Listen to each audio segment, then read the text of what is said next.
round of applause. Oh, applause! If you don't applause at the end, I know it's been a disaster, so it's downhill from here. It's really, really great to be back at B-Sides. Actually, in the advert for this talk, it said I was a sector specialist. That is a total lie. So I have no credibility to stand up here, particularly at B-Sides. So I'm not technical, I'm not a hacker, I've never worked in cybersecurity. So actually, even, like half of you guys, yeah, no. But like, we do a lot of presentations. I always say when I come to B-Sides anywhere in the world, it's the toughest crowd because you guys are the real hackers in the world. So thank you for the invitation, Hugo, and it's a real privilege and pleasure to be here. I bribed a lot of people at the bar with some stickers to say that if you want to talk about saving kids from cybercrime, come and listen to our little chat. I'm going to spend about 35 minutes talking to you about what myself and my co-founder, Dan Deer, who comes from Amsterdam, what we've been doing for the last couple of years. We met because he asked me if I wanted to invest in cybersecurity. Dan has been in cybersecurity for 25 years, set up and sold a bunch of different businesses. And so I came over to learn. And I walked into a room with 6 hackers. I think Hugo was actually on the phone. And 3 hours later, I walked out terrified. And I got on a plane from Amsterdam to Zurich that afternoon. And it's actually one of the most beautiful flights you can take because you fly over the Alps. And everyone's got their noses against the window. And it's like, oh, Toblerone, but in 5D. And there was just me sitting on the other side of the plane filled with parental paranoia. Just writing this thing going, fuck, what's happening to the kids? Why are they being groomed by the bad guys off gaming platforms, and why is no one doing anything about it? I landed, I called Dan, and I said, I think we're going to go from friends to co-founders, because I think we need to solve the problem. And that's the mission that we're on. Our mission is to create a generation of ethical hackers to make the world safer. And the reason why we're doing that are reasons that you guys all know about. So just this year alone, the global cost of cybercrime is predicted to be $10.5 trillion. $10.5 trillion. That's the global cost of COVID, according to the IMF. In 2 years' time, they think it's going to be $24 trillion. That seems like an impossible number. If that is true, that is the GDP of the United States. And obviously, last year, it was $8 trillion.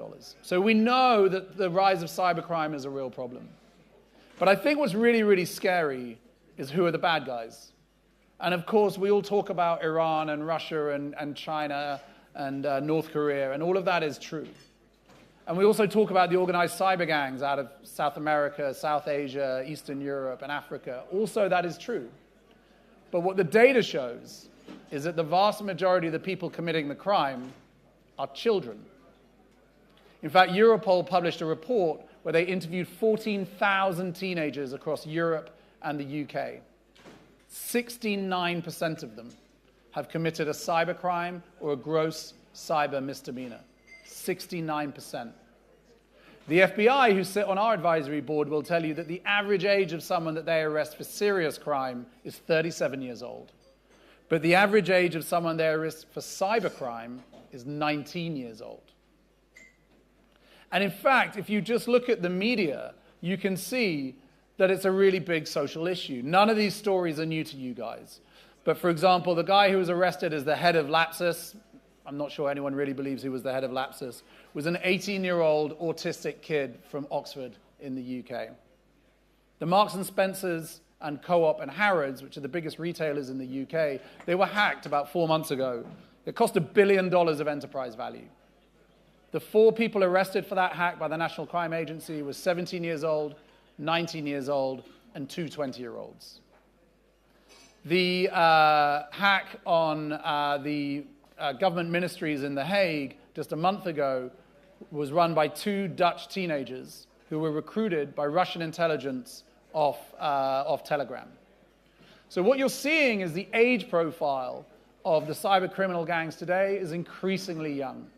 It is thought that Scattered Spider are also behind the Jaguar Land Rover hack. That has cost Jaguar Land Rover $2.2 billion. It's put 140 businesses in liquidation, and the UK government has now bailed out a foreign-owned company, try to put that together, for £1.5 billion. So the impact of this youth cybercrime is really, really for real. And it's a problem that we are trying to understand where it comes from and what the entry point is. We feel like this generation is at an ethical fork in the road. They're either going to be a real liability to society, but they could also be a real asset. And so when we look into understanding who they are, what's super clear is that every hacker is a gamer. In fact, I sat with Jeff Mann, who some of you may know, but he's the founder of the NSA's red teaming. And Jeff in the US is one of the godfathers of B-sides. He's an amazing guy. And I said, well, Jeff, you must be super technical, right? Because, you're like one of the old school hackers. And he was like, no, I'm not technical. Of course you need some technical skills, but they change every year. What you need is puzzle logic. You need pattern identification. You need to be able to see things other people don't see and solve things in a way that other people can't solve. And the way he learned to do that was sitting with his dad in probably, sorry, Jeff, the 1960s, doing wooden puzzles and metal puzzles, and playing chess, and playing turn-based games, and developing his puzzle logic that way. And in his mind, every single hacker is a gamer. And actually, you just have to go back to history. If you look in the 1930s, during the Second World War, Winston Churchill from the UK, he saw two ways to try to win the war. Get the Americans involved. We kind of might regret that at the moment, but get the Americans involved. And the second way was to solve the Enigma code. And the Enigma code was the telecoms system, signal system the Germans were using to have the U-boats to attack the merchant navy ships, which is all the supplies around the ocean. So what Churchill did is he went to Alan Turing, who we were with his grandson actually 2 nights ago. We went to Alan Turing, who was an autistic mathematician, and said, Alan, we need corkscrew minds. We need the best corkscrew minds in our country who think differently, who think atypically, some would say diversely, to solve problems. So what he did is he developed a cryptographic puzzle. And he put that cryptographic puzzle in the newspaper. And he said, if you can solve this puzzle, you get an interview at Bletchley Park. And the puzzles were solved, and the people were hired were predominantly neurodiverse, autistic, Polish women. And this was the crew that he put together to crack the Enigma code. So there is history to show that if you understand the gaming mindset, and how people game, and how people think, and how people solve puzzles, and you look for those corkscrew minds, the people who think differently, the atypicals, then you can identify what a future hacker really looks like. And what that means today is that the next wave of hackers and cyber talent are gamers. I want to show you this kid. He's one of the founders of our youth community. Dylan, when he was 12 years old during COVID, his high school wouldn't let him use Teams. So all of their friends were at home on their own, going crazy. There was no social interaction. We all have a bit of PTSD off the back of that. And so what Dylan decided to do was to hack Microsoft. They're not a sponsor, are they? That's always a bit embarrassing if they're a sponsor. No, they're not on. They should be, though. We should call them. So he hacked Microsoft. And he opened up Teams for 2.5 weeks for his school friends so that they could all socialize. It actually spread like wildfire across the US. All the teenagers in all of the high schools got hold of it and started using it. He got pulled by the FBI after 2.5 weeks, and they referred the case to Microsoft. And they said, what do you want to do? You want us to prosecute this kid? But to their great credit, they didn't prosecute him. They gave him a job. And last year at Black Hat in Vegas, Dylan won Bug Bounty of the Year at Microsoft. We think he earned about $300,000 last year from Microsoft, legitimately for a specialist program just for his talent and abilities. And he developed all of his talent and abilities by learning how to hack computer games. So there is a whole wave of gamers out there who have got talent. And in fact, there are 3.2 billion gamers in the planet. Just to put that into perspective, there are 3.5 billion football fans. 93% of Gen Z game. And when you look at how they spend their time every day, what you'll see is that they spend 30 minutes a day on Snapchat, 50 minutes a day on TikTok, 114 minutes a day gaming. In fact, the Times in the UK published a report last month that said British male teenagers are spending more time gaming than they are doing their homework. And of course, what happens is the school thinks a corkscrew-minded, neurodiverse teenager who is spending all their time gaming, they think they've checked out of school and they're dumb. But the reality is they're smarter than their computer science teacher. They know more than their math teacher. They find it completely boring and pointless. And the parents, they think that Dylan is just wasting his time playing computer games in his bedroom. Why are you playing Fortnite, Dylan? But what they don't understand is like a live laboratory for skills development. And so this talent is unidentified and unseen and missed. Unfortunately, the only guys who have worked out about this rich vein of talent are the bad guys. The bad guys have identified that they can identify young kids who are developing their skills from the age of 11 years old, and they can recruit them as hackers into their community. In fact, in 2024, 132,000 kids were groomed by cyber gangs through gaming platforms. It's a 30% year-on-year spike. And that's because the kids are motivated. And the use case would be my son, Rafa. Rafa's 11 years old, and he plays Roblox like 79 million other kids a day. Just to put that in perspective, the most watched bit of TV in the world that happens once a year is the Super Bowl. It's just 4 hours of painful, patient, it's a hard watch, and there's 120 million people watching it. So 1.5 days of Roblox. Not even a day of Minecraft, which is 140 million people a day. And so you take my son, Rafa, he plays Roblox, and he'll come up to me and go, Dad, can I have 10 Robux to buy some stuff in the game? And because I'm a perfect parent, like everyone else here, I will say no. And what he will do is he'll find a way. YouTube will teach him how to hack the game. Google will give him the tools. The Discord will find him a community, and he'll put his skills to work. And when he starts hacking the games and securing what he wants, he starts to get noticed. And if he's really good, he starts to develop modification software. And if I asked a question here, which I did to 300 kids in Manchester on Tuesday, how many of you create modification software? It was over 50% of the room. So when they do that, they're getting on the radar. They're getting identified by the gangs. It's like a cybercriminal GitHub. And they can see the talent of these kids. And then what happens is they approach Rafa and they go, hey, Rafa, you want to earn some Bitcoin? Why don't you come over to this Discord community and we'll put it together? We have a 12-year-old kid, or he was 12. He hacked Roblox, and in one day he stole a bunch of tokens that hadn't been released. He sold them on the secondary market. At 12 years old, he made $35,000 in a day. The next day, he put that all into Bitcoin. And 18 months later, he had a wallet with $400,000 in it. And his parents only felt, he's nodding. He's like, I wish my kid was like that. And maybe he is. The next day, he went up to his parents. And the only reason they found out is because he said, at what point should I start paying tax? Which may be self-selecting in itself. By the way, the threshold for a minor is $6,000 if anyone's worried about what your kid's up to. So the thing is, he's now part of our youth community, and he's just finished an internship with us. He's now 15. He's now using his hacking skills for ethical hacking. And that's a sign of a kid can go well. We've come across an 11-year-old with $14 million in his bank account in Oxford. And I remember his mum, who was a lawyer, saying, I'm just really worried people are going to think Johnny's a criminal. I was like, well, he's probably a criminal. There's an 8-year-old we've come across who's got $4 million in a bank account. There is a kid famously in the Netherlands who, 8 years old, ordered an AK-47 to be delivered to his nice Bloemendaal suburban home.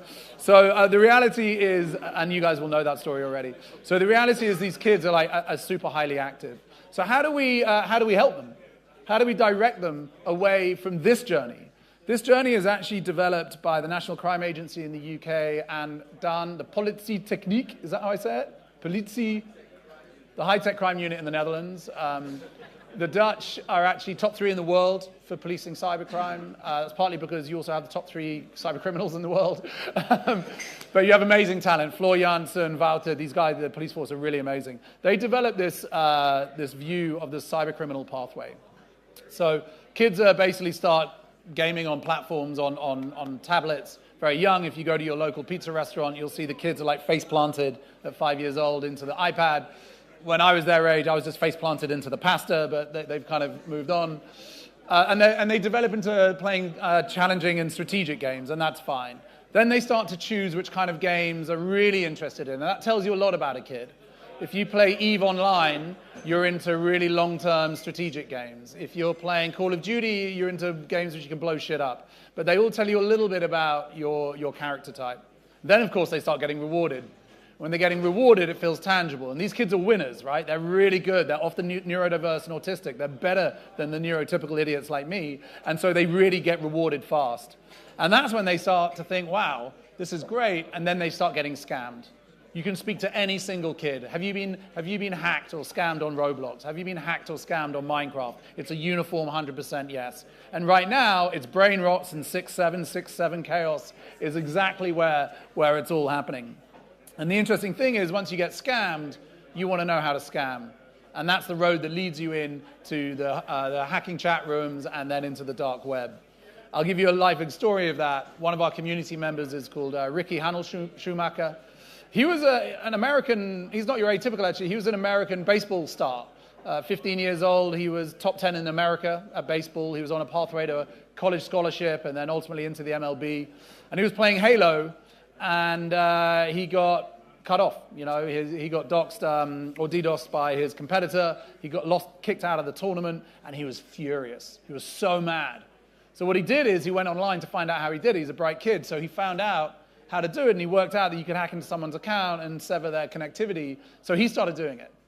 And he found in some online community forums, and he was actually really good at it, and someone tapped him on the shoulder and said, hey, Ricky, did you know that if you can do that, you can also hack into people's crypto wallets and crypto accounts? And for him, that was just an extension of like messing about online. So he started doing that. And fast forward 8 years, he went to jail for a $15 million crypto heist. He went to jail for 4 years, and he came out in November. And when I did a podcast with Ricky, I asked the typical stupid, like, middle-aged father's question, which was like, how was it in jail? And what he said is, well, I'm not one of them. It was really interesting. I'm not one of them. He goes, I've lived with criminals in jail for 4 years. I know I'm not a criminal like those guys. I was a kid who didn't understand the consequences, and no one managed me, no one stopped me, and I never had to stab someone to steal their money. I was just fucking around, and it was really lucrative. I didn't even buy anything with my money. And that is the journey that these kids can fall very quickly into the underbelly. So what can we learn then about what a kid is doing online? How can we intercede and help them? Well, you can learn a lot about the games that people play. It tells you a lot about their personalities. So here are 6 pieces. What I'm showing you here is the output of research we did with 2 universities in the UK, Roehampton and Abertay University, to understand the skill sets, you can see, the skill sets from gaming that correlate into cyber. The first thing is you can learn someone's mindset and motivation by the games they play. So if you like things that go boom, like Call of Duty, that's destructive, so you like high-intensity, short-burst excitement. If you're more of a social person, like to play the Nintendo world, the Pokemon stuff, that's a competition, but it's very community-orientated. If you like playing games like EAFC or what used to be FIFA, then you're into the mastery of it, taking one thing, getting really deep at it. If you are into any of the immersion games, the fantasy games, so Zelda-type stuff, League of Legends-type stuff, then you're into like long-term stories. And actually, I think the best ones to get someone to read of is if you're into Minecraft and Roblox, and you're seeing kids creating worlds. So if you are familiar with brain rots, I forgive you because it's really frustrating, but any kid under the age of 13 is obsessed. 11 million kids a day playing that game. That was created by like a 22-year-old Brazilian-Italian kid in Sao Paulo who just loved creating worlds on Roblox. So, you know, that really tells you a sign of their mindset. So you can see what people's motivations are just by the games that they play. But then what's really interesting as an industry, what we do is we create lots of competitions, don't we? When I say we, as you know, I'm a complete charlatan. But we create a load of competitions to evaluate people's skill sets. And these are competitions that you guys will be really familiar with. So the capture the flags, sorry about the lines, the capture the flags are testing, you know, vulnerability hunting, logic, and puzzles. But actually there's a whole load of recreational games that kids are playing, young people are playing, that also test similar mindsets, so puzzle games and stealth missions. You know, we create red team attack challenges, and that tests exploitation, stealth, and persistence. But so do infiltration games and roguelike games. Purple team exercises test strategy, adaptation, and adversarial, but so do competitive PvPs and arena esports. And policy and war games, and this is what the military have been doing for like 50 years, what they're trying to do is test strategy, diplomacy, and risk trade-offs. But so do turn-based strategy games, really long-term turn-based strategy games. So actually, you can look at what someone is doing in gaming and start to understand what kind of skill sets they're developing. Because what we know about the industry is there are 4.8 million unfilled jobs, supposedly, right? 4.8 million unfilled jobs. But what everyone will tell you is you can't get a job as a young person. And the main reason is, A, you haven't got a compliance certificate, which costs 500 to 1,000 euros to get, but B, because you don't have, quotes, real-world experience. But actually, if you understand what these kids are doing in the gaming environments, you realize they've been developing real-world experience for quite a long time. We're just measuring the wrong items. So gaming in itself is already developing the right skill sets. But we wanted to go a little bit of a step further. So what we did is we said, okay, there's gaming and there's cheat code using. That's going to tell you some stuff. But what's the gaming GitHub? Like, what's the equivalent when you can really identify someone's cyber skill sets based on what they're actually, the software they're building? And that's when you get into the mods and modification software world. And I'm sure a whole load of you are in it, a whole load of you have developed your own skills in that space. But we did an analysis and we said, well, let's look at the techniques in modding and let's work out what the descriptions are and let's see what the correlation is to what you might do in cybersecurity. Because if the hypothesis is a kid doesn't know anything until they've done like 3 years at BAE Systems, maybe that's not right. Maybe they're already developing those skills, we're just not evaluating them in the right way. So you can see the content up here, but just to pick a couple ones, probably the most used modification after just DDoSing people is creating aimbots. And as you well know, there's shit aimbots that I might make, and then there's going to be amazing aimbots that you might make. There's different gradations of it. And for those that don't know, but I really feel like you guys all know, but if the two of us are playing Call of Duty together, I have to aim at you and shoot you, and I may or may not get you. But because you're really smart and you've created an aimbot, it does it automatically and takes me out. So you win, I lose, I go home and cry, and you move on to the next level. But interestingly, in developing an aimbot, that is memory manipulation. That is the same as memory injections and malware hooks. And as you can see by the analysis here, we've really looked down, and actually this is just a small snapshot of it. We really looked down at all the gaming modification behaviors and skill sets and understood how they can correlate to cybersecurity skill sets. And if you take the assumption that the overlap between a gamer and a hacker is 100%, and if you take the assumption that you can develop skill sets in gaming and software techniques in gaming, and particularly if you are corkscrew-minded, neurodiverse, kind of off the grid, not fitting into the system, this is actually the greatest talent identifier that you can imagine for the next wave of Gen Z hackers. We've tested this. We've put now hundreds and hundreds and hundreds of young people aged 12 to 25 through this program to correlate, like, are those skills attributable enough? And our CPO is actually the former CISO of Cognizant and Verizon, and he's for 10 years has been hiring people out of the subterranean gaming sector based on these modification skills. So we know it works, and we're pretty excited about what this means for like the next wave of youngsters who right now often, like I said, we're in Manchester on Tuesday. We're in a really, really poor part of Manchester with kids who really are given no hope. Like, forget about university. It's just completely not even a conversation for them.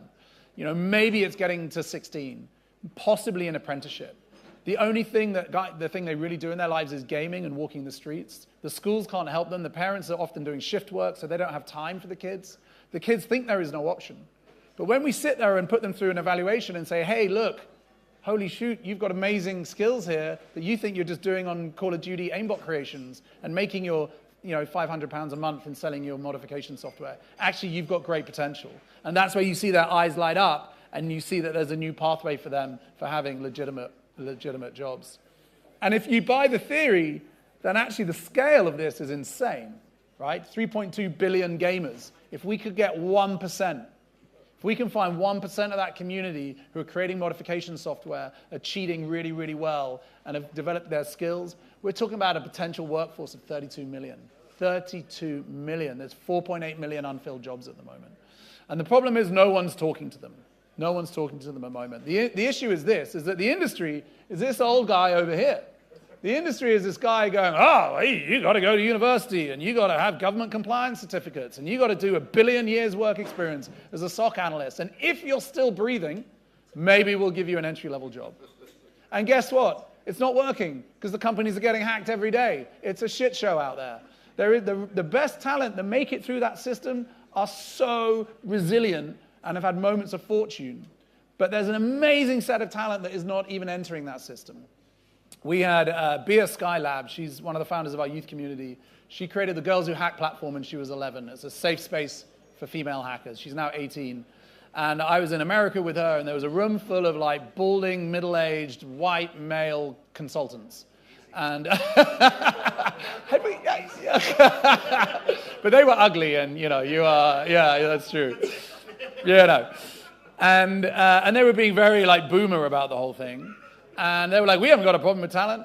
And she said, okay, well, you are irrelevant to me. Your generation is irrelevant. Your industry is irrelevant. The language you use is irrelevant. You don't talk to me. You don't inspire me. You don't make me feel like there's a career opportunity for me in cybersecurity. And that is a problem. So we need to be less like this guy and more understanding what the talent's actually doing to build their skill sets. To understand that gaming is a live laboratory for skill set development and start to speak to them in their language. And here's how we're trying to solve the problem. So we have built Haptai, the Hacking Aptitude AI platform. What that does is build a hacking aptitude profile of young people. At the moment, it's 16 for various safeguarding reasons. We haven't quite gone younger yet, but for 16 to 27-year-olds. And we don't look at their LinkedIn because they're not on it. And we don't look at resumes because if they do have a resume, it's written by ChatGPT and it's going to be read by ChatGPT, and then it's just like two ghosts talking to each other. So what we do is we look at their gaming behavior. We look at their psychometrics. We took a professor of psychology from clinical psychology from Oxford University to build a mapping system that can identify the levels of neurodiversity, the types of character, and how they make decisions. And then we look at their performances in games, as well as their modification software they're building, so that we can build a full Haptai profile of them. We've run hundreds of young people through this, and I've got to say, the buy-in has been awesome. So I'm just going to show you a couple of examples to see how we're approaching it. So first of all, our interface, as you can see, is a terminal. Like, we want to be miles away from the word career. We want to be miles away from mum and dad and schools and universities. We want to be firmly in gaming logic. It's prompt-based, so that's already a natural filter for the kind of mindsets we're looking for.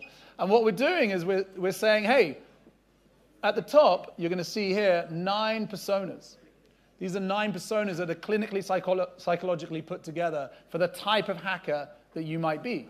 Some will be exploiters, some will be manipulators, some will be defenders, some will be fixers, alchemists, executors, strategists. And that is all your actual character type. There's no right or wrong, but not every hacker is the same. And if you can understand someone's personality and motivations, remember that slide I showed you about the games that people play, you can understand how they're going to address problems. So we help them understand which one of these profiles they are.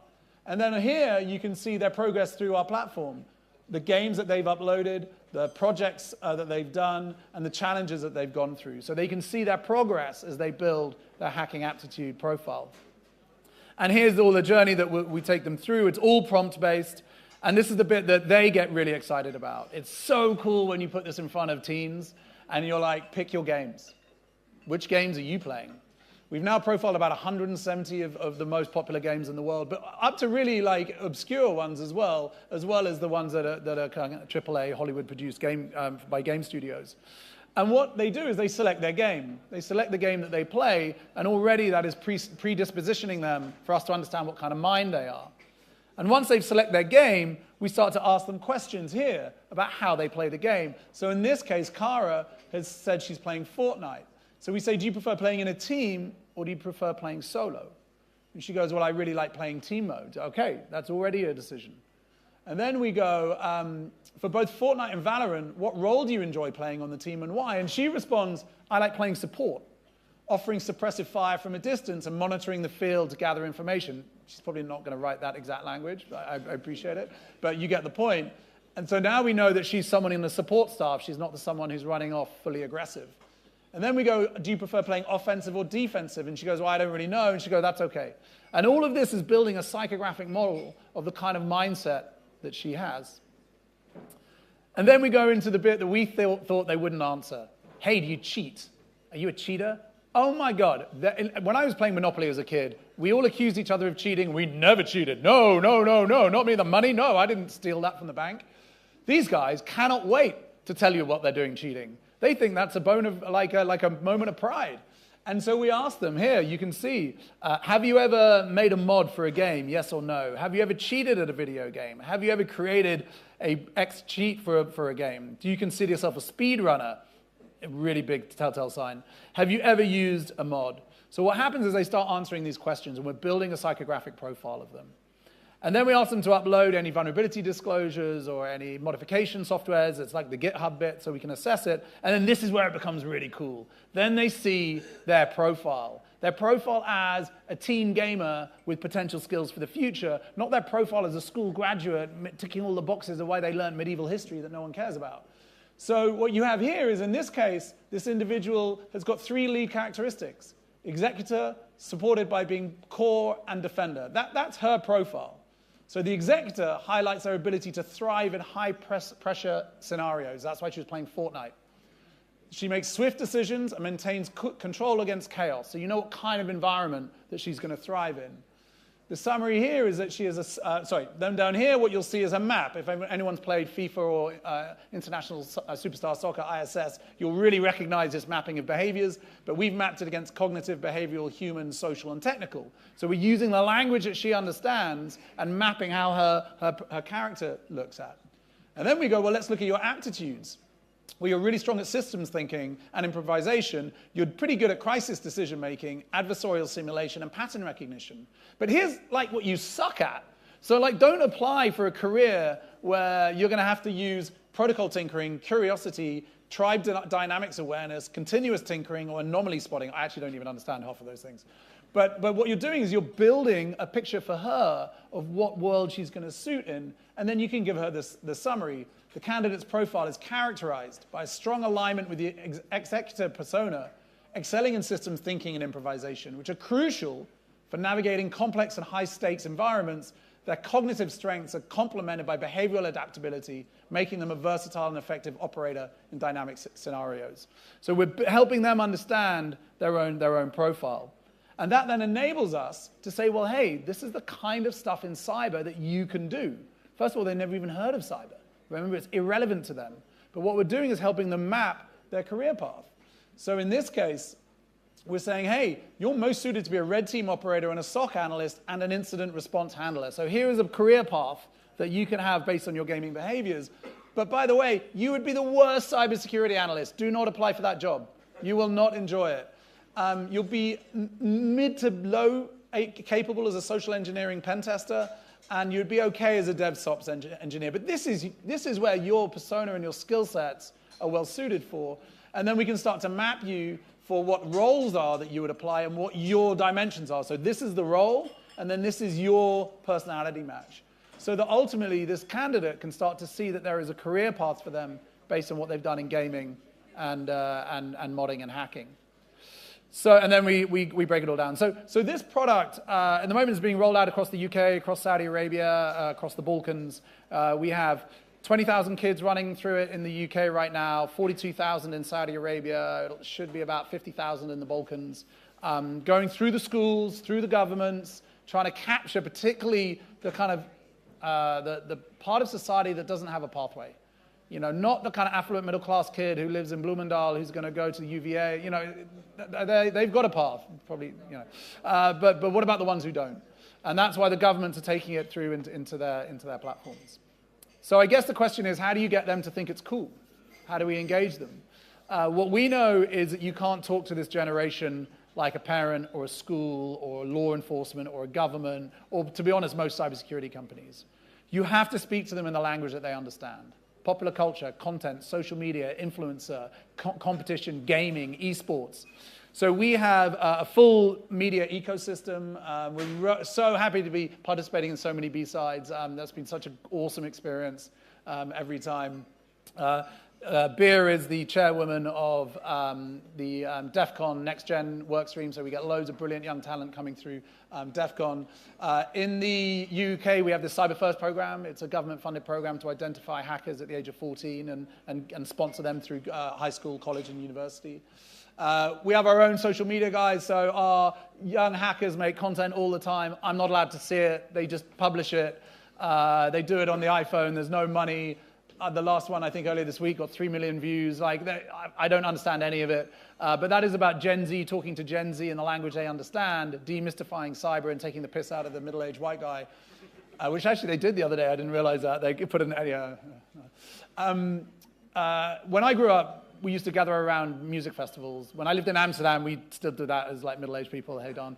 And, but this generation, they're gathering around esports. 550 million kids follow esports a year. I'm so happy to say that tomorrow we're making an announcement that we'll be launching the first ever ethical hacking esports format. We're doing it in partnership with the UK Esports Federation, the Global Esports Federation, and the Savvy Gaming Group. Just to put that in perspective, the Esports World Cup this year had 2 billion streams in. 2 billion streams in over an 8-week period. So we just hired the CEO of David Beckham's esports team has come to run our esports. So that is really the way to activate hacking in a kind of cool, popular cultural context.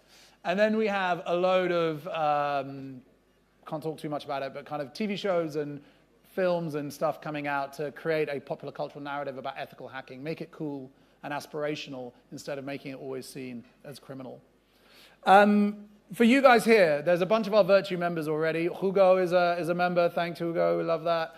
We have a community now of about 300, we think, of the world's most influential ethical hackers, ranging from Marcus Hutchins to Chris Weisserpal to Astrid Oesemans, Barry, lots of people you guys will know in the Netherlands. They do stuff all the time. We put them on documentaries, we put them on TV shows all over the world, on news channels, and they're all banging the drum for doing the right thing for this young generation. So if you guys want to be part of that, if you want to contribute your voice and your intelligence to this community, please come and join us. It's an unbelievably exciting place to be. And then we have the real stars. These are the 4 members of our founding members of our youth community. Beer, I spoke about. Dylan, I spoke about. Cole, he hangs out hacking back to all the scam centers in India. That's what he does in his free time. And you'll walk into his room and there'll be some middle-aged guy in Delhi crying on the phone, trying to explain why he keeps ripping off pensioners in Florida. That's what he does in his spare time. But this kid, if there's one name for you to remember here, is Marco Liberale. He is the most generational savant in the world, I think. When Marco was 2 years old, he kept taking stuff out of the cupboards. And his mum, Katerina, was going crazy. So she put padlocks on the cupboards. She came downstairs and he had lock-picked the padlocks. At 3 years old, he wrote his first code. At 5 years old, he wrote his first malware. At 11 years old, he keynoted at Black Hat Middle East. He's now 15, and he is teaching computer science postgrads at the King Abdullah Science and Technology University in Jeddah. It's the most funded university in the planet for technology. He's teaching them cybersecurity. This boy is an absolute savant. He is unbelievably autistic. He's so autistic. And the real hero behind Marco is his mum, Katerina, because she saw that this boy needed to live a different life. He was the most corkscrew of corkscrew minds. She took him out of school. She said, that's not going to work. She committed her life to creating what I can only describe as a platform for this kid to shine. When many people would have tried to be embarrassed about their kid or said he's a problem, she said he's the most amazing talent. And she's created this world for him. We're elevating him on a daily basis. He is now part of the Saudi government advising them on their cybersecurity talent development program. This guy is the exact prototype of when a kid is backed and spotted and given a pathway, he can have an outsized impact on the planet. And I'm so proud that he's part of our founding group. And if you are at Black Hat Riyadh in 2 weeks' time, he's keynoting again, and he's a really cool cat. So that's it, guys. What we want to do is change this cycle. This is all cool, but this was crime. So now we want this all to be cool, and we want this to be careers. And if we can do our job and identify the most exciting talent through what they're doing in gaming platforms and put the spotlight on them and give them a direction into the industry, we can create a generation of ethical hackers to make the world safer, which is going to benefit society, it's going to benefit businesses, it's going to benefit jobs and governments, and in the end, we can all go to bed sleeping that bit easier. Thank you very much for your time.